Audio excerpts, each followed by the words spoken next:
Hey, I'd like to welcome everyone here to the Monday Night Comedy Factory Comedy Chat. I got one of my great old friends who I have not seen since the pandemic started. He's got a Funny for Funds franchise, the South Coast chapter. He's been doing all kind of stuff going on. He's got a podcast, the Paranormal, My Paranormal Story podcast, and he wrote a book on that. We're going to talk about that. He's got some great things going on. Very funny. Tom Stewart. How you doing, Tom? Hey, John, how are you? It's so good to see you, buddy. I haven't seen you. I don't remember since the It's been a last time I year. saw you. It's been at least a year At since least I saw last you in February, person. March, somewhere around there. Yeah. Yeah. Well, I'm glad you're doing this whatever this is called, what you're doing here with the video The Zoom interviews. show. Yeah, the Zoom shows. It's cool. You know what? It gives you're a creative guy. You need an audience. So this is cool for you to be doing this. I like it. It's been good because I've got like connect with you now, and a lot of my friends doing comedy through the last year. It was like, how do you connect with everybody? And then I didn't really want to do my act on Zoom, which some people have done that, a virtual Yeah. show. It's not for me. But then I said, a couple of people said, why don't you do this? And I said, what about a talk show where we just kind of talk and joke around? And it's worked Yeah. out. I've connected with a lot of comics. There's a lot more I wish I did, but we've connected with a lot. And it's great having you on tonight. So what have you been up to, Tom? How did you weather the pandemic, first of all? How Oh, did that go it's for you? been a long year, John. It's been a long year. Well, Yeah. I think like a lot of people, those first few months, I just kind of was in panic mode, anxiety, stress, and was just dealing with all my mental issues, like a lot of people. But once the summer came along, the nice weather, I kind of got outside a little, started doing yard work, and then I kind of got to the point where, I've got all this free time, and I always say I'm going to do this or I'm going to do that, but I don't have the time. Now I've got the time, so I started doing some of those bucket list things. I Yeah. started learning how to cook. I started a business on eBay. I wrote a book. I had already started a podcast, but I really started putting more effort into it, and that's really taken off. So Wow, I that's tried. great. I tried to make the best of it, like the rest of us. That's what I think you got to do. Because the first couple of months, I had a depression. I talked to one friend of mine recently. He said, I never get depressed. I'm like, God bless you. Because the first 2 months of the pandemic, I was like, I was going 100 miles an hour. We all were doing shows. We were all, going crazy. And all of a sudden, one day, after 29 years of Yep. comedy, I had a cliff off a cliff, and that's the end of it. So I had to get out of that Yep. depression. And once I did, like you, I took on projects around the house. I did different things, got into the Zoom show, and so I got through it. But what about the book you wrote? What's the title of the book? Well, as you know, and a lot of people know, I'm really into the paranormal field. I love paranormal stuff. So years ago, I used to be a paranormal investigator. I did that for like 7 or 8 years, and I've always, one way or another, been involved with paranormal stuff. So I've always wanted to write a book. So I decided to try out the process of writing a book myself, publishing it. And so I decided to just write something I know, which was the paranormal. So the book is called The 10 Best Tools for Ghost Hunting. And it's basically a book for people who are into ghost hunting, or they're interested in it, or they're already a paranormal investigator. And it's just kind of there's a little bit of humor in there, but I do talk about all the different instruments that, like you see the people on the TV shows using. And just a small book, because I really wanted to try out what it was like to publish a book, Yeah, and then I'm able to promote it on my podcast because they're all paranormal fans. So it was a way to make a couple extra dollars during the pandemic. yeah, And yeah. eventually I might write more books because I actually found it to be pretty fun, you know? That's cool. Yeah.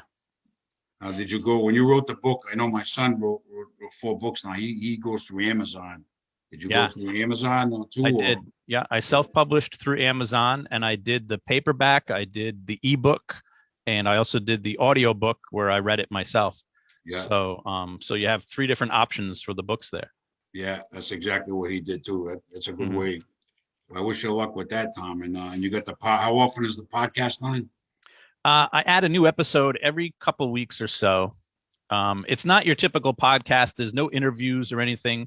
It's just storytelling. It's almost like old timey radio where you kind of just gather around and listen to me tell you a story. And it'll be a spooky story, and it's something that I've experienced personally. So it's like a personal story of mine, whether it be from when I was a kid or from when I was a paranormal investigator. and I just kind of paint the picture for you, and I put in some spooky music behind it, and people seem to love it. It's really starting to get a lot of fans. I get emails from people all the time, and Awesome. people are starting to buy. I made up some T-shirts and some mugs, and people are starting to buy those. So it's actually becoming a thing, and Oh, it's that's been picked great, up. Tom. It got picked up by pretty much all the podcast places, like your Spotify's and Stitcher and all of those, Apple and Google. They're all carrying it now. So Wow. it's pretty fun, but it's a lot of work. It's growing. It sounds like it's growing. That's great. Yeah. Great. Yeah. Yeah. So what's going on? How long did you go? I know I haven't been on stage since March 15th of 2020, and I'm going to be doing my first time back on open mic on April 11th. Mm-hmm. Brad Pierce in East Greenwich, place called the Patio, I think it's called. But I haven't. But it'll be 13 months since I've been on stage. How long did you Mm-hmm. go before you hit the stage? I remember I did one final show in March, just as things were starting to lock down. Like I did a show on Saturday, and like on Monday we were all stuck in home. And I didn't do anything until the summer when we started doing some shows outside. I got to do a few shows outside, but they weren't real shows. Like a couple of them, I was just kind of hosting and just kind of fooling around.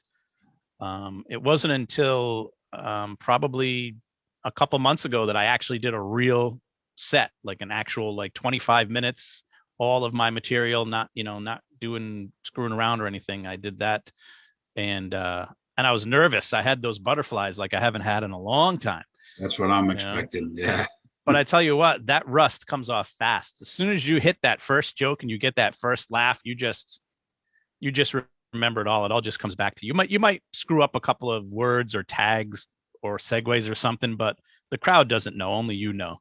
But you get that rush and you go into that zone, and it's back before you know it. Yeah. And since that show, I've been doing a few shows here and there. I've got a couple of different gigs that I do regular already, and I think we're Yeah. coming back. What are you doing? Tell everybody what you're doing now in case anybody's in the area wants to check them out. Yeah, every Thursday night we got a comedy night at a small bar in North Providence. It's called the Duke's Kitchen and Spirits. Nice, quaint little place, and we just do a little comedy night every Thursday. There's no stage or anything. We just kind of stand in a corner and tell jokes to people who are sitting on stools. But it's starting to do really well. People are coming in for it now, which is nice. And Nice. it's nice to have that regular Thursday show where I can kind of try to remember some of my old jokes and maybe bring up some new ones. What And time does that start, Tom? You say 8:30 on Thursdays. We start at 8:30 on 8:30. Yep, Thursday. it goes till about 10 or so. And if comedians are watching this, anyone local who wants to just bang off some rust or try out some new stuff, get in touch with me. You can come on in and do 10, 15 minutes, whatever you want. It's a great little place to just get your feet wet again. Yeah. And then I've also got another show. We were doing these in the summer outside on the deck, but now we're inside at Pub 65, which is in New Bedford, and it's the second and fourth Saturday, so every other Saturday during the month, and that's inside right now. It's going to be outside in the summer again, but right now it's inside, and those pack the house every Saturday. We do it. Great. Like they don't they have to turn people away because so many people want to be at those shows. Awesome. So and it's just going to keep growing from there. And I think people need to laugh, John. I think that's what's going on. Yeah. I know People want to get out people and are laugh. dying to get out. You know what I mean? It's Yeah. just crazy, but like I've gotten used to not going out. I was all like Tom, like you were on the go. I was all between open mics and everything. I was out 6 nights, 7 nights a week, so like almost every Yeah. night. So Yeah. for me to go from that to not being out at all at night all this time, it's like it's crazy. I can't It was wait a real weird adjustment. yeah, it's really to go from doing so much to doing not going out at night. It's like when I Yeah. drive at night, sometimes I'll go out to get something and I feel strange being out at night because Yeah. I was just always out at night, but now I haven't been out in so long that when it's dark, I'm like, it's like crazy to Yeah. me. Yeah. Where am I supposed to go? What am I supposed to do? Yeah. It was a real weird adjustment, especially at first. And it was depressing for so many reasons. But one of the reasons was because I had so many shows booked and I just had to cancel them all. I Yeah. I kept rescheduling them, thinking, oh, this will be over in a couple of months, and then it wasn't. Then I rescheduled again, and then it wasn't, and eventually ended up canceling just everything. Yeah. And you know how hard it is just to get shows booked. Yeah. So it was tough, and all the other stresses that came with it, worrying about money, worrying about health, worrying about relatives' health and friends' health, Yeah. and wondering if I'm going to go to the store to buy some food and come home with a virus. Just all that stuff was It just was all adding definitely up. it was a lot of stress. So yeah, but I remember as far as shows booked, I had flyers made for shows like all the way into I want to say September, October.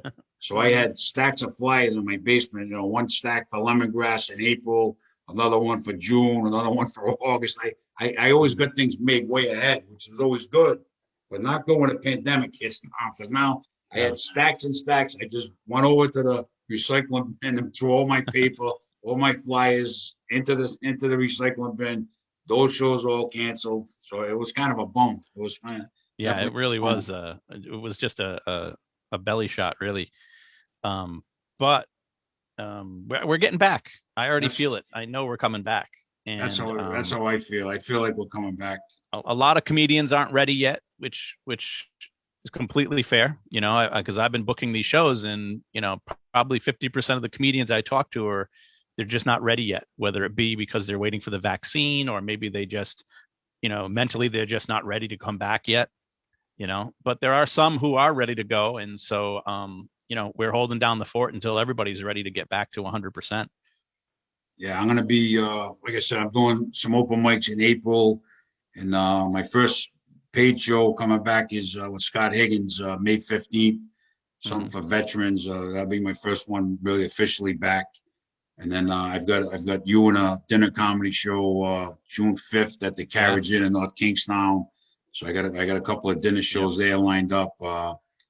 And I have the Pub on Park. We're doing a showcase like on the 30th of May. So I got about 5 things after May 15th. So and I'm hoping to add to that. And hoping by the fall, in the fall things pick up more. That's Yeah, what. I think it will. I think once we get through the summer, the usual summer slowdown when it comes to comedy anyways, but then I think in the fall we're going to be right back to 100%.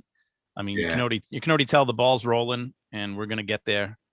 So yeah. I'm excited. I can't wait to get out there. I'm already like trying to write new stuff and trying to bring back old stuff, and I got the required COVID jokes. You got to have a few COVID jokes, I guess.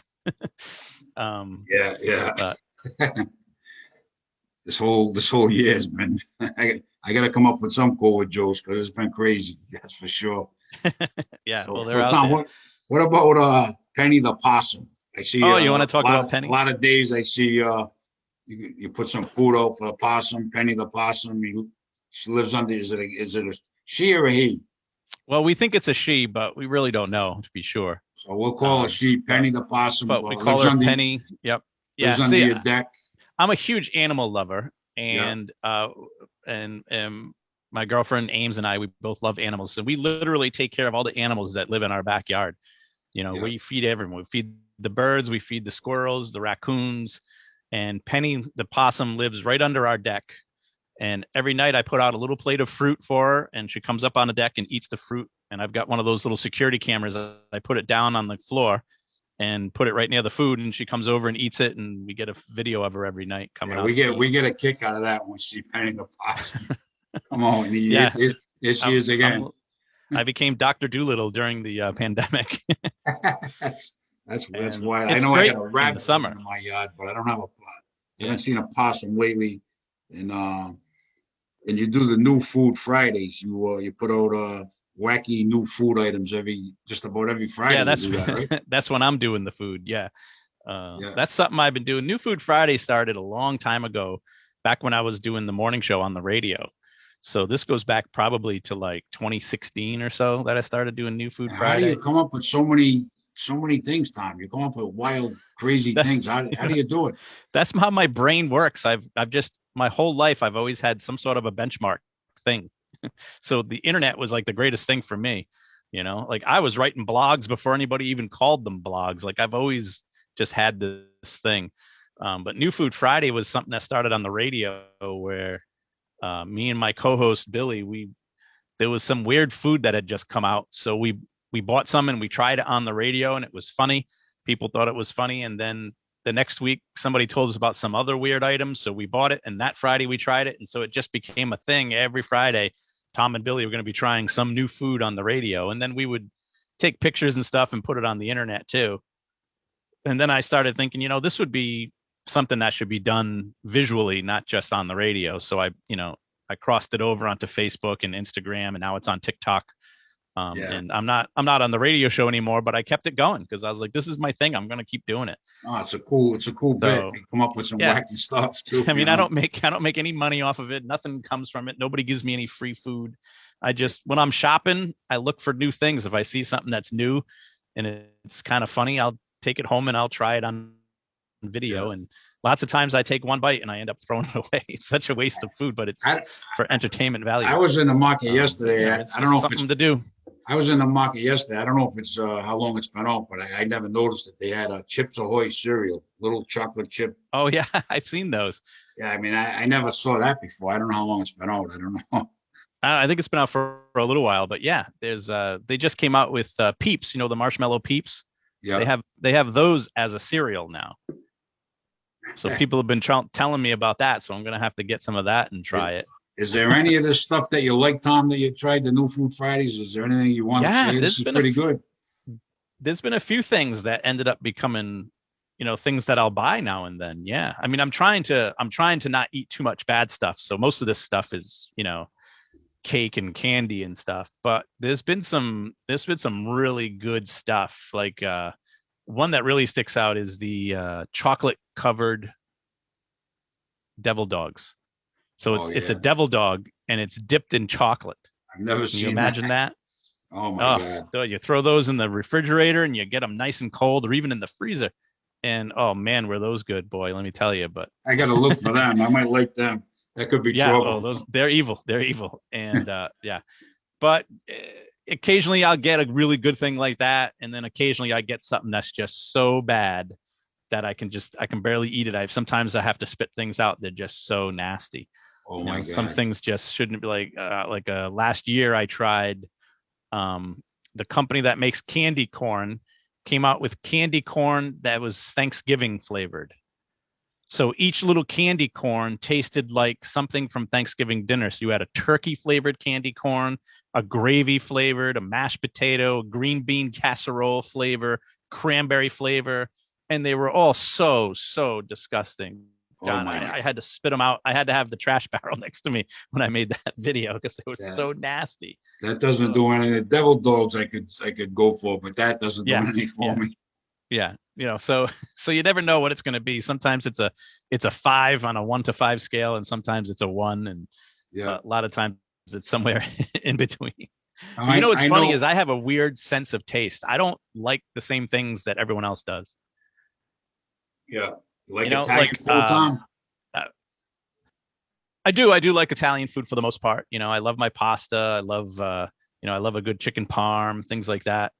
But there's common foods that everyone loves that I don't. Like I don't like seafood. I don't like bacon. There's a lot of things that I try them and I've eaten them, but I just, for some reason, I'm just like, why does everyone love this? I don't get it. Like, I think I have unique taste buds in that sense. So it's weird. So it's weird that I'm trying new foods every week because you really can't bank on what I'm saying because I have such a weird taste anyway. And I'm not a big seafood guy either. There's some I like, but a lot of it I like. I've never had lobster. Believe it or not, I'm 63. I've never had lobster. See, I think I tasted a little piece, but I was like, it didn't taste much of anything to me. I don't know what the fuss is about. No. See, that's the funny thing is that I'll try things, but then I can decide whether I like it or not. And usually it's like, well, I already know I don't like this. And most seafood I don't like. I've tried lobster. I've tried shrimp. I've tried swordfish. I've tried a whole bunch of different ones. It's kind of weird. I like shrimp cocktail. I could eat 100 of them, but baked stuffed shrimp, I don't like it. No. How can you like shrimp cocktail but not like baked stuffed shrimp? I don't know, but I don't. It's because you're dipping it in the sauce. That's why. Yeah, maybe the sauce is drowning it out, But even that, when I tried that more than once, and every time I was like, I don't get it. Why everyone raves about this? It's not that great. Yeah, yeah. But Now, I'm a Tom, weird guy. I've known you a long time, and I see you posting, and I know a dream of yours was becoming a DJ on the radio. And Hmm. I know you've had maybe take us back, talk a little about that if you like, from when you started, how you got into DJing and where it Hmm. took you, because you had a great radio voice, and Well, you thank always you. did a great job. When I heard you on 99.1, I be driving to Boston or whatever, and I have you on in the morning. You always did a great Hmm. job. So how did you get into radio? That was a dream of yours. How did you make Yeah, it happen? I was a little kid listening to the radio every night. Loved the radio, and it's what I wanted to do. I loved all the DJs. I used to listen to the DJs. I used to imitate them. I used to do impressions of them, and I knew, even as a kid, I knew that's what I wanted to be. So as soon as I graduated from high school, went right to college, went right to the radio station at the college, and started learning mass communications, started learning broadcasting. I did like 2 years of college, and then I left and went to a broadcasting school where they could just teach me everything broadcasting. I didn't care about other classes. I just wanted radio, radio, radio. And before I even graduated, I was already working at a radio station way back in the day, probably 1991. I was working at WALE, an AM station in Providence. Oh And yeah, that was I remember that the guy that owned it. His name was Frank, right? Frank. yeah, yep. His name I was used to Frank. listen to that. I used to listen to Kind of Steve listen. White on there back in the Yep. day. Steve White used to be on Jeff there. Charles. Yep. When I was there, Jeff Charles was doing mornings, I believe, Yeah, and Rudy Cheeks, who used to yeah, be with Carolyn Fox back in the day in HJY, he was doing afternoons. yeah. That was one of my first radio jobs, was doing that. And from there I went on to work at dozens of radio stations. I've worked at stations all over New England, and it was what I wanted to do, and I learned how to do it. And I've worked pretty much every position you can at a radio station. I've worked on air, off air. I did every on air shift you can think of, from middays to afternoons, nights, even overnights, weekends. Um, and radio just got to the point where it's not the same as it used to be. Radio's just really, really a corporate business now. If when you hear DJs on the radio now, most of them aren't even live. They're not even there. They pre-recorded it. Most DJs have to do 3 other jobs along with their DJ job, and there's not a lot of money in it anymore. So I just got to a point where I was like, I think I'm done chasing this dream. It's just getting harder and harder to do, to make it's like I have to work another job just to work the job I want to do. So I Yeah. eventually got out of it, and then I hadn't done it for a couple of years, and then out of the blue, someone called me, someone that I had worked with previously. He was running the station 99.1 that you mentioned, and he asked me if I'd be interested in hosting a morning show. And at the time, that had been the only real thing I hadn't done in radio. I've worked on morning shows, but never had my own morning show. And so that was kind of cool. So I did that for almost 3 years, and that was kind of a bucket list thing. But yeah, I mean, I still love being on the microphone. I still love being a DJ, but radio itself just isn't the same anymore. Even when I listen to radio, it just doesn't seem the same to me anymore. It's not as personal anymore. Like when I was growing up, you knew who the DJs were. You Yeah. really like looked up to them. They were like celebrities. If they were going to be making an appearance nearby, you wanted to go to it. You wanted to go meet the guy that you listened to or the lady you listened to on the radio every day. Back in the day when we had, David Simpson, and we had, Lou Brutus, and we had, Daria Bruno and Rona and all these famous DJs, and even going back to the Salty Brine days and people like that, and today you don't have that anymore when it comes to radio. Yeah, I remember when I was in like kindergarten, nursery school with the nuns, and Salty Brian came in. We had to do something. He came in. He was standing there waiting to talk to one of them, and I'm sitting there. And he used to have a show. We DJ in the morning, then he had a show in the afternoon. I forget the name of it. He had his colleague on the show, and I saw Salty Brian. I was only probably 5 old, 5 years old, and I thought I saw like Frank Sinatra. I mean, I thought he was like, wow, there's Salty Yeah. Brian. And then when I got in junior high, there was a DJ. I'm sure you heard of him, Big Ange. Used to Oh be on yeah. 663 a.m. It Hmm. was 63 a.m. And Big Ange came to our junior high and talked. And when I saw him, it was like big. They used to be big, the DJs. Yeah, radio.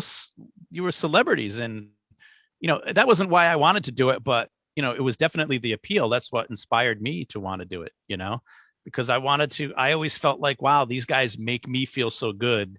They're playing my favorite song or they're saying something really interesting or funny. I want to do that, and I couldn't wait to get behind the microphone. Even when I was a little kid, I used to play DJ. I had a little turntable, little kids like turntable, played 45s, and I had a little toy plastic telephone, and I used to pretend to take requests. It was the same 4 songs all the time because I only had 245 records. But that's what I did as a kid. I would sit in my living room floor and play that game. That was what I did. So it was just in my blood. And yeah, and everybody tells me I have the radio voice, but that's from years of training and then experience doing it. And it became a problem with comedy too, because when I started doing comedy, and you're one of the first people to ever put me on stage, I was kind of broadcasting my jokes to the crowd and not telling the jokes. I had to really learn how to not be a broadcaster and how to be more personable. Because you get that broadcaster's voice, so you had to transfer it to telling jokes. Yeah, Probably took a little while. I had to learn how to. But it does come in handy because I can command a room really well with my voice. Even a loud room, I can cut through it with my voice. But I also have to connect with people too. And when you're on the radio, it's easier to connect to them because it's just your voice and their speakers. But when you're on stage, you have to really be personable and connect with them, and you have to kind of relax the voice a little bit. So that took me a while to kind of break out of that, and I'm not sure I did all the way, but it was like a weird thing for me because most radio people are scared to death to go on stage. They're so used to being on the radio that they're, a million people could be listening and they're not scared at all. But you put them on a stage with 50 people in the audience and they'll be wetting themselves. They're so scared. It's rare that radio people will do something live. But I never had that fear because even when I was working in radio, I was still DJing. I was still doing lots of things in the public eye. So I never had a problem. We would be hosting concerts at like the Dunkin' Donuts Center, and all the DJs would be afraid to go on stage and introduce the acts. And I'd be like, give me the microphone. I'll go up and do it. I don't care. There's 10,000 people out there. I think that's awesome. The more, the better. Yeah. So in fact, for me, the more people, the better. I would rather do a room of 1,000 people than a room with 10 people because it just seems like it's noise. It's just people when it's a lot of them. Did you get to meet any of the bands or any big bands during your time in radio? Yeah, I've met a lot of them, and most of them are disappointing. But I worked at Kix 106, which became Hot 106. For the longest time, I worked there. So anybody who's famous in the hip hop or R&B world, I've met them. Eminem, Snoop Dogg, Mariah Carey, Puff Daddy. Just about all of them. Fergie. I met them all when they were coming up in their careers. What was Eminem like? What was Eminem like? He had just come on the scene and he was just very, very quiet. He reeked of pot, and he just kind of stood in the corner. He was just really weird. I don't even know if it was an act. I think he just felt out of place because I think it was almost like, wow, this is happening type of thing. It was so new to him. He was basically a kid. And when they were interviewing him, he was just, a couple word answers. He was really new. I'm sure it's a lot different now that he's gotten older and more experienced. But he was just kind of boring. Some of the more exciting ones, I think LL Cool J was my favorite celebrity. He was the nicest guy. I have a great story about him. He was headlining a concert, and I wasn't a huge rap fan growing up. I was a big rock and roll guy, but I did like some rap music, some hip hop music, and LL Cool J was one of my favorites. And so when he was headlining the show, I was like, I've definitely got to get a picture with him, So before the concert started, I'm backstage, and I'm working with the radio station, so I get to be backstage, and I see LL Cool J at the Dunkin' Donuts Center. He's down the hall, standing outside of his dressing room. No one else is around, so I'm like, maybe this is my chance. So I start walking up to him, but I can kind of tell he's trying to get into the zone. You know what I mean? Like he's getting ready to go perform, and I'm like, this maybe not be a good time, And I was a little nervous anyway, but I just kind of walked up to him and I just said, hey, LL, I'm with the radio station. I don't mean to bother you. I was just hoping that maybe after the show is done, if I could come get a picture with you, you're one of my favorites of all time. And he just kind of was like, yeah, no problem. And I was like, it kind of felt like a brush off, you know. He does the show, crushes it, just unbelievable show. And I go backstage to the dressing room and it's packed. It's just so many people. It's record label people, radio people, sponsors, you know, maybe people who won contests to meet him and stuff. And he's got his robe on and he's all sweaty and he's hot. And, you know, he just got done performing and all these people are just fighting to get to him, you know. And I kind of stood to the side and I was almost feeling bad. Like, I don't even want to bother him now. I feel like, you know, the poor guy, he just, you know, he just for an hour and a half just put it all on the stage and now he's got to deal with this and he just wants to relax. And he finally got to a point where he'd had enough of meeting people. You know, he was being nice, but enough was enough. So he kind of told his manager to wrap it up. So the manager's like, all right, everybody's got to go. You got to leave. I never got my chance to get my picture, but I was like, you know, it's all right. So as everybody was leaving, he went, no, hold on. That guy right there can stay, and pointed at me. He had remembered that he said that I could get a picture and he stuck to it. So he said he can stay. And so everybody got kicked out. It was just me, him, and his like management team. Yeah. And he sat down with me. He's like, you know, there's like food on the table. He's like, you want something to eat? Have something. He's like being so friendly to me, like we were buddies or something. Wow. And he's talking to me and he wants to know everything about me, where I'm from, what I do, why I'm on radio and all these things. And we're talking about his family, and he couldn't have been a nicer guy, you know? Wow, that's great, Tom. And I ended up getting my picture with him. And this was before cell phones. So it was like somebody took a picture with a Polaroid, you know, but I've still got it.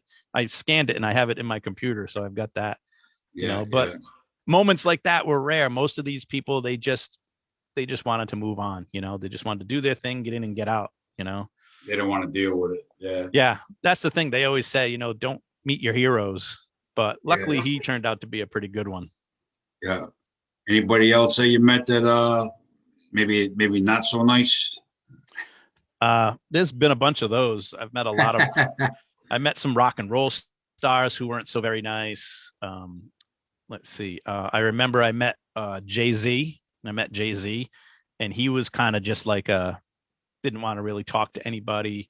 And this is before he was like Jay-Z, you know what I mean? He was still kind of, you know, up and coming at the time. One of the worst was what's her name? What was her name again? I'm trying to think of her. She was an artist, R&B artist. What was her name? I can't think of it now. Let me look it up real quick. But this woman, she wasn't just snobby. She didn't want to talk to anyone who was white. And that was kind of like, ooh, you know? And, you know, I'm working for a hip hop radio station at the time. And predominantly most of us were white people on there. And she was just, you know, she was just like, she didn't want any white people in her dressing room. And she was just kind of being like that about it. Yeah. And Lauryn Hill, that's who it was, Lauryn Hill. And she had a couple of good songs. I didn't mind her. She used to be in the Fugees with Wyclef Jean and them. And a lot of people probably think she's really, really nice, but I don't know. She was just like, she didn't want, like, she was telling her manager, I don't want these white people in here and stuff like that. Did you hear her say that? Yeah. Oh, yeah. Yeah. I heard her say it. Like, we were told to leave because of it. And I was just like, what? I was like, that was kind of rude. So LL Cool J was the best, and she wasn't too good. Outstanding. He was cool. I got to interview Will Smith, but over the phone. I didn't get to meet him in person, but I got to interview him on the phone. Nice. And how was that? Got to chat with him like off air too. Like, it wasn't just the interview, like off air too. He was the coolest guy. He was so funny. He's everything you think he is. You know what I mean? You think he'd be just like the greatest guy. He really was. He joked around with us and he wanted to know things about us. And, you know, this was during his prime where he'd already done Independence Day. He'd already done Men in Black. Yeah. Things like that. And, you know, he already had the music career going. I always enjoyed Will Smith. He's a talented guy. He was really, really nice. And, you know, the interview we did on the radio with him was great, but then off air, we joked around with him. And, you know, he made you feel like he was your buddy, you know? Yeah. And, nice. One of the coolest things, we were doing a big contest at the radio station. Like I said, this is going way back. This was for Men in Black 2, the sequel. Yeah. And they had already filmed it and everything. And somehow our radio station had gotten their hands on the actual suit that Will Smith wore in the movie. there was only 4 of them, and we were one of the radio stations that got it to give it away. And so I got to actually try it on in the studio. Like I was wearing Will Smith's jacket from the movie, and the Ray-Ban glasses and everything. And if only like it had been the time of cell phones with cameras on them, because so many cool things happened back then. And most of them, unless you had a Polaroid nearby, you didn't get pictures of it. Yeah. That must have been cool talking to Will Smith though off the air and everything. He was such a nice guy. He was such a nice guy. I wish we would have stayed in touch, but yeah. Oh yeah, obviously, right? Yeah. Well, at the time I was thinking, well, I'm going to be famous someday too. So eventually I'll run into him again and we'll talk, but yeah, I'm still fighting for that. You've had an interesting lifetime. I mean, you had the radio career, the comedy. You've done a lot of things a lot of people, would dream of doing. The morning show you had there, Funny for Fun franchise, the paranormal podcast, the book. I mean, yeah, you had an interesting life. You've done a lot of interesting things. Well, thank you. Yeah, I like to think so. I mean, I'm always trying for dreams. I'm always shooting for stuff. But I've had plenty of normal, regular, boring jobs too. So, I've worked at the mall. I've worked, in a concession stand. I delivered newspapers. I did all those things too. But I was a paper boy back in. That was my first job, Tom. 12 years old. Me too. Bought 100 papers. I had a paper route. Yeah, I think I was 13, 14, and I hated that job. Hated it. I remember getting 10-cent tips. That's how old I am. They give you a nickel, 10 cents, 15 cents. That was the worst part of the job for me, was collecting the money, because people didn't want to have to pay, and it was like they didn't realize that that's how I got paid, was the money that they were paying. Like I had to pay for the newspapers in advance, and then I would deliver them, and then at the end of the week I would collect the money, and then that would be my pay. I would keep the rest of it. We literally had to go. I had to go. It was a 3-family rental house where I had to go each floor and knock on the door, and then they'd open the door, and old ladies or whatever would come over with the change and whatever they owed me, and then you had to mark them paid. That was a chore. If somebody told me now to take over a paper with 100 papers, you're gonna knock on every door, collect 15 all the money from these people, I tell you to forget about it. You know what I mean? But I hated that job. for a year or two. I did that. It's crazy. That's probably one of the craziest jobs I ever had. You think about it. Yeah. I hated that job. I used to throw some of these newspapers away. I'd be like, I'm not delivering to that person. I'm throwing it away. I just hated it. I didn't care. Yeah, I had. I remember having a job. I don't know how I wound up. Before I went in the Navy, I got a job at Coca-Cola, 10-hour shifts. So I didn't last there a long time. My job was to stand there, and a conveyor belt would go by with the 2-liter or whatever it was, Diet Cokes. They would go by, and I had to just watch. And if the label was off one of them, I had to grab that and take it off and just stand there for 10 hours. You had a break here or there for 10 hours watching the Coke bottles go by. Oh my God, I would go crazy. That's probably the wackiest job I ever had. I didn't last too long at that. No, I wouldn't have either. How could you stand there and look at Diet Cokes going by? Oh, there's a label off that one. I look back. That comes to mind as probably one of the wackiest jobs I ever had. I could That's never. Even wackier than the paper route. Every day I'd be like, nope, all the labels were perfect. I don't think I lasted too long there, Tom. No, I wouldn't either. Oh my God. But yeah, I don't know. So now I tell jokes for a living. Hopefully I can pay my bills with it. Yeah, well, you do a great job. I mean, I'm looking forward to the show we're doing at the Carriage Inn. I got a great lineup there. That's June 5th. Will be my first dinner show back. I got you, Mike Murray, Chris Tabb, and myself. So I'm looking forward. That's going to be a fun night. Yeah, good show. They got great food there, and then we'll have. I think I've done a show there for you before. It's a fun place, fun little place. Yeah.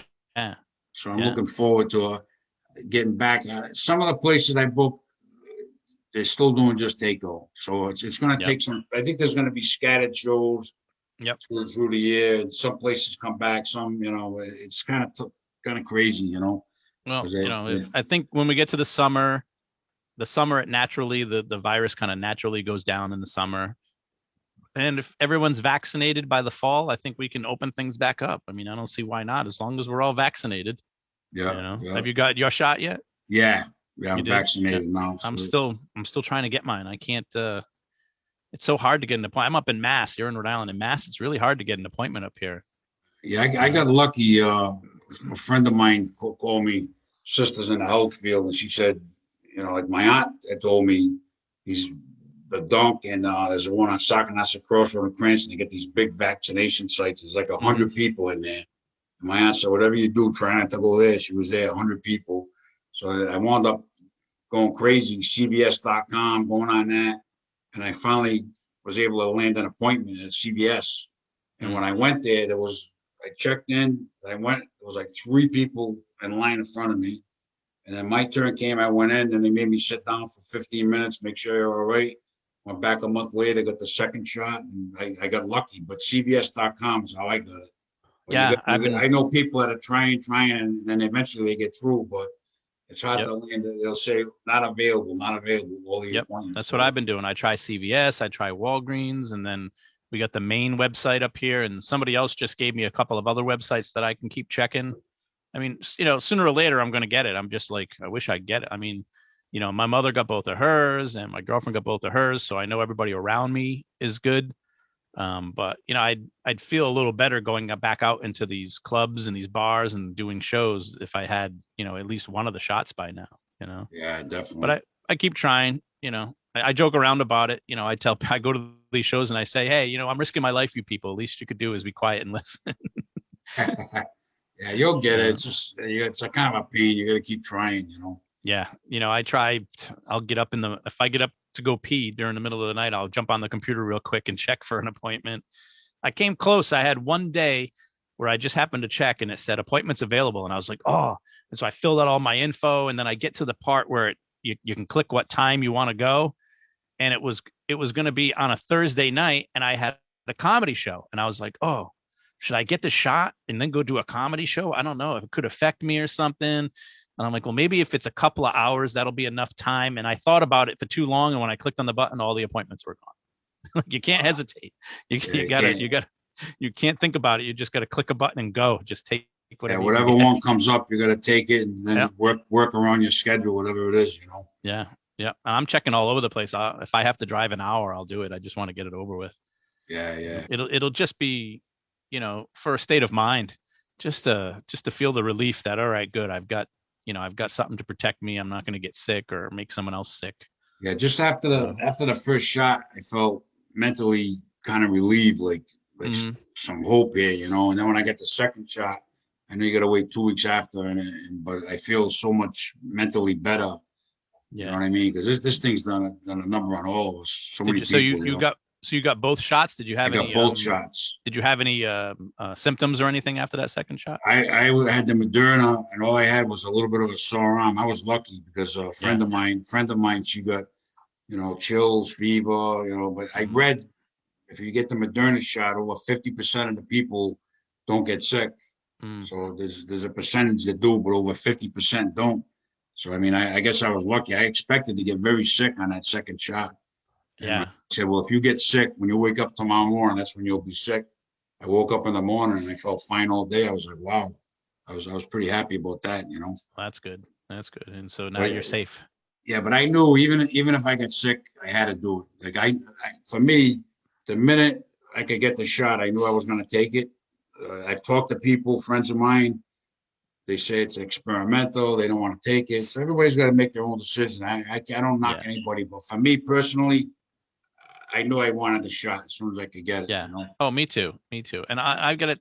And those people just are so uninformed. I mean, I've read so much official stuff about it. It was tested. It was tested through 4 phases. It was tested as much as every other vaccine. People, it was just they rushed it. They were able to do some phases at the same time as other phases, where normally they do them one at a time. They were able to do two at a time or three at a time because it was urgent. But the quicker we get everyone vaccinated, the quicker we can all get back to regular life. I don't see why people wouldn't want that. Yeah, I always joke around about it. The people who are afraid of what's in the vaccine are always the people who are in line at the drive-through smoking cigarettes on their way, like I don't know what's in that vaccine. I don't want it in me, It's like, give me a break, give me a break. Yeah. Look, I grew up in Pawtucket. All right. I used to drink the Pawtucket water. There's nothing in that vaccine that can hurt me. That's I never worried. I was always a gambler. I say, look, I'd rather take my chances on having it than not having it. You know what I Yeah. mean? That's my Yeah. outlook on it. Gotta, trust the science. Yeah. Well, hey, But it's been yeah. great having you on, Tom. Anything else you want to talk about before we wrap it up, Tom? Well, whatever you want to talk about, John, I'm here for you. You're here for But me. Well, I'm excited about getting back into comedy. I'm excited. You get the funny for funds going again. I like we always did. I work for you. You come work for me. We get a yeah. gig. We help each other out. That's how a lot of us do it here in New England. We kind of book each other, and hey, I got something for you. Yeah, And we Tom's all got help each something for other me. out. And Yeah. you help out more comics than anybody in history. I mean, and people say that all the time, but it's so true. You so many comedians got their start because of shows that you booked them on, Some and shitty myself shows, some included. good shows, and some shitty shows. Shows are Some shows, though. You marathon know what I mean? shows. If you want to be a comedian, you need to go on those shitty shows. That's how you become good. Yeah. You can't just have all the shows be home runs. Yeah. And the famous Perrotta-thons, love those. Those are the best. Yeah. But you know what? I'll always, every time I see you, I'll thank you for helping me, be able to do this for a living, to be able to get better at it, and to, always having faith in me, always booking me. I've with lots of bookers, they'll book you for a little while and then you never hear from them for 2 years, but you're always booking me, and anytime I can return the favor, I always try to. So Yeah. so appreciated. Yeah. When you started out, like some guys break from the pack. You were one of those guys that stood out. You could kind of tell, hey, this Tom's going to be a funny guy, and you kind of did well early on, and you just took off with it, and you've done really well. Oh, thank you. Thank you. I really wanted to do it so badly. Once I got the taste for it, it was like, yeah, I like this. I wanted to do it, Yeah. But man, there's been a lot of ups and downs, lots of ups and downs with it, and lots of like, oh, I suck. I shouldn't do this anymore. And then the next night you have a great show and you feel like you're the greatest comic. You should be on, a Netflix special. And then the next night you're eating dicks in some corner bar or a jukebox that's playing while you're trying to tell jokes. And Yeah. it's Yeah. such a funny business. It's so weird. I don't know. We love the abuse or something. I don't know what it is. There's a lot of highs and a lot of lows. Yep. You got to be mental to want to do it. Yeah. I mean, for me, I've been doing it almost 30 years. My whole career, out of 30 years, everything unbelievable that happened to me was all within like a 2.5, 3 month period. So I always I wound up. I had met Tammy Pescatelli working for Trios Comedy, and she was headlining. I think I was hosting, and I just got along with her. I didn't think nothing of it. And then a few months later, she contacted me to do a spot. She had an Italian themed show. I don't know why she called it an Italian themed show, because it was all different people, all different nationalities. But we did an Italian themed show at the Friars Club in New York City. That was a big thrill. Yeah, I was so happy for you, the Friars Club. I mean, that's like, that was like a that's once in a lifetime opportunity. Yeah. And then 2 weeks later, Bill Burr texted me to open for him in Hampton Beach Casino Ballroom. And then like a month later, I did 3 nights in a row with Lenny Clark, who I had never met. So everything happened, I swear, Tom, in like 2.5, 3 months. It was like August, September, October.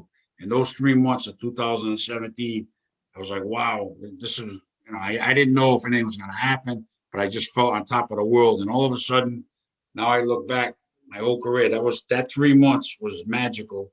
And you know what? That's the way it is. You take the good with the bad.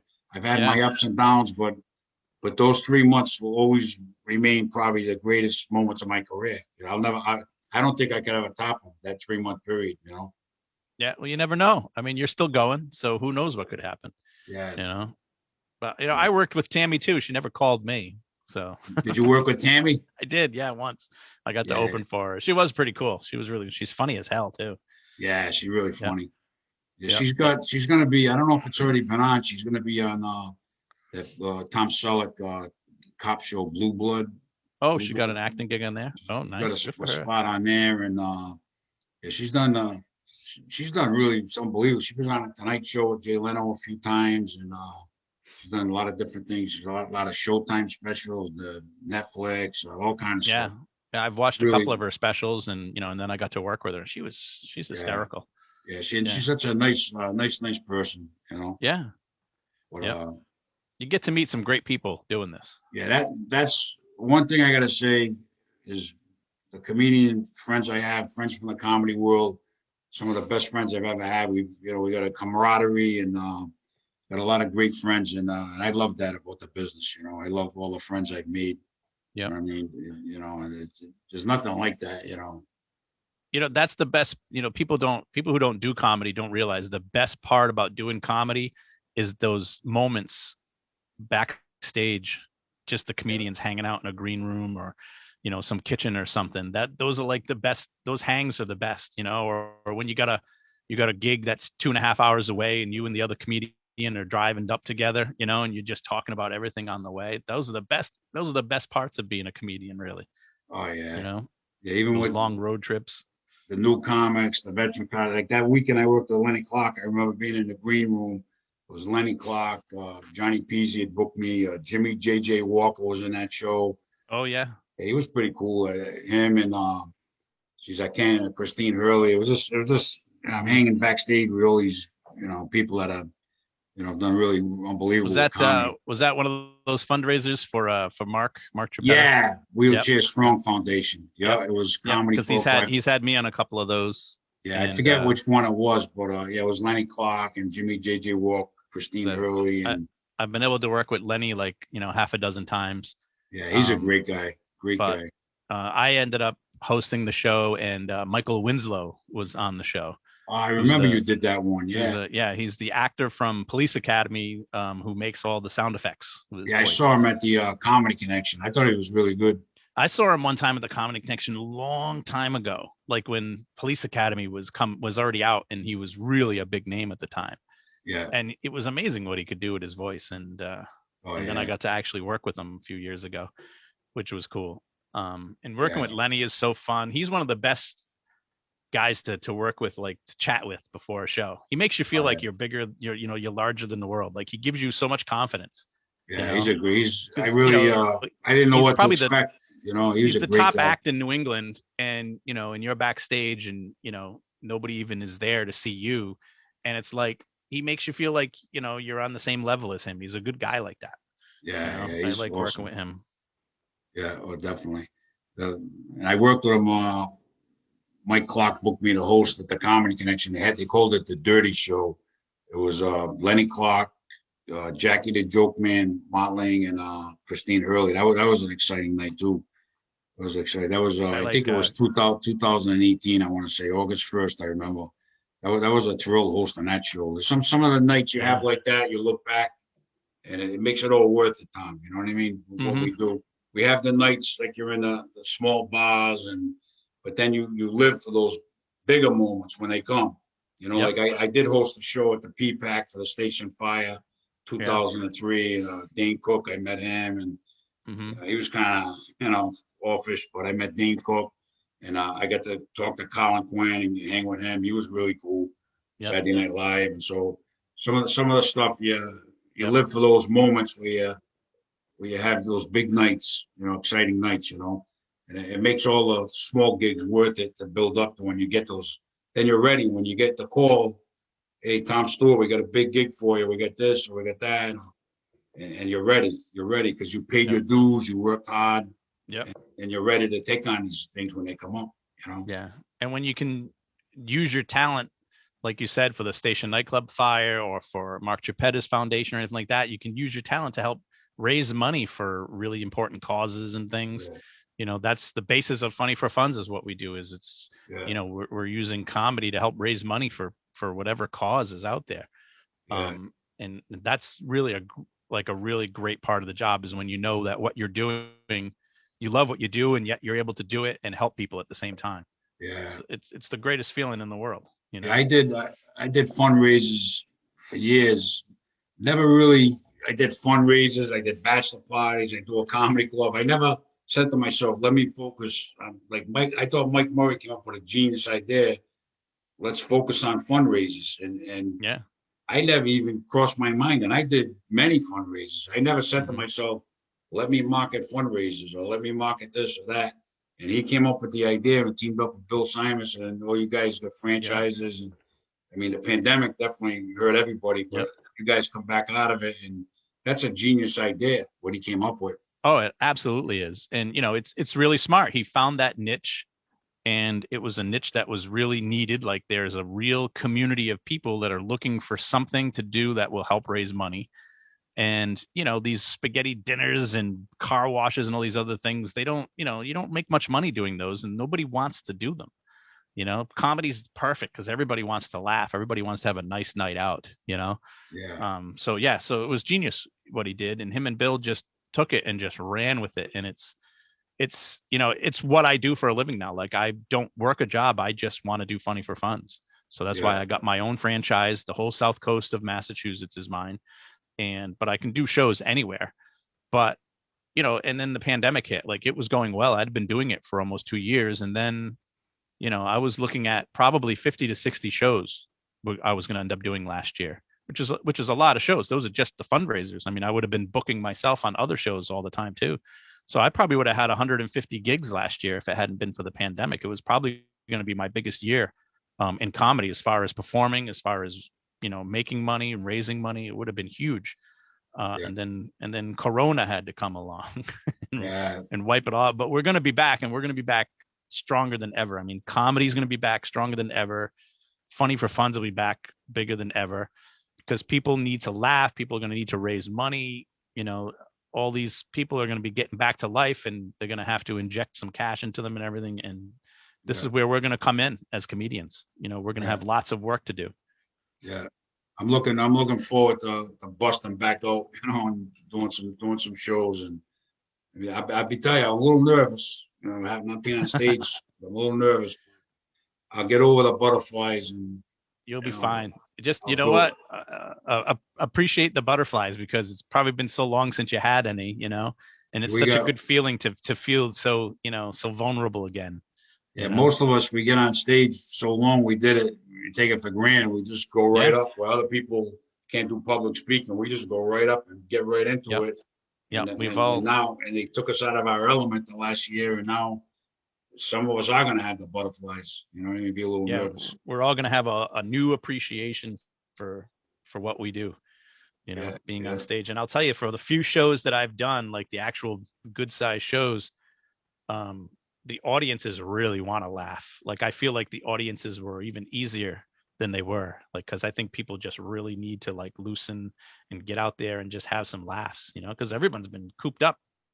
We all oh been stuck yeah. in the house. We've all been stressed out. We're all fighting about politics and COVID shots and all these things. And Everybody's wow, had enough. Everybody's yeah, had enough. this whole country just needs to laugh, Yeah, you we know? definitely need to laugh. So, Tom, if anybody wants to get a hold of you or check out your podcast, or what do they have to do? Yeah. Well, Read as your far as, book or anything. yeah, if you want to check out some of my paranormal stuff, My Paranormal Story is the name of the podcast. You can find it anywhere you listen to podcasts, or you can just go to the website, myparanormalstory.com. That's where I tell the spooky stories that are based on real life events. So if you're into that stuff, if you're into ghost stories and things, it's a really great podcast. It's not an interview show. It's just a story. Get in the car, driving to work, throw it on, and you'll find yourself lost in the stories. It's really kind of cool. So myparanormalstory.com for that. And funnyforfunds.com if you need to do a fundraiser, or if you think you're going to have one coming up, you can get the ball rolling on that. No matter where you are, funnyforfunds.com, we can definitely hook you up and help you raise money for your cause with a comedy show. And if you're just looking for a night out of comedy, you can go to my website, tomstewartcomedy.com. I have my schedule right there on the front page. And if you've never seen me perform, you can check out some of my videos that I have up there from pre-COVID times when we were all normal. Yeah, yeah. So those are my websites. And every Thursday night at the Duke Kitchen in North Providence on Smith Street, and the second and fourth Saturdays of every month, I'm at Pub 65. Really nice place in New Bedford, doing comedy there. Well, I'll definitely see you at the Duke within a few weeks, Tom. Before my first paid gig, I'm getting a few Yeah, spots in, you're and always welcome. Come down, do a few minutes, shake off the rust. You Yeah, know, definitely you know, be in touch. But I appreciate you coming on, Tom. You were a great guest, and you had like I said, an interesting life. You've done a lot of things some people dream of doing, and you've done them. You know what I mean? And you continue to do them. So I wish you the best, Tom. I look forward to working with you June 5th and at the Duke and many other times in the future. I look forward to getting back where we get that camaraderie with the comics and having fun, making people laugh. It's going to be a lot of fun, Tom. Same here. Same here. I appreciate you, John. Thank you so much. I love you and miss you, buddy. I love you too, Tom. Thanks for All coming right. on, buddy. All right. See you soon.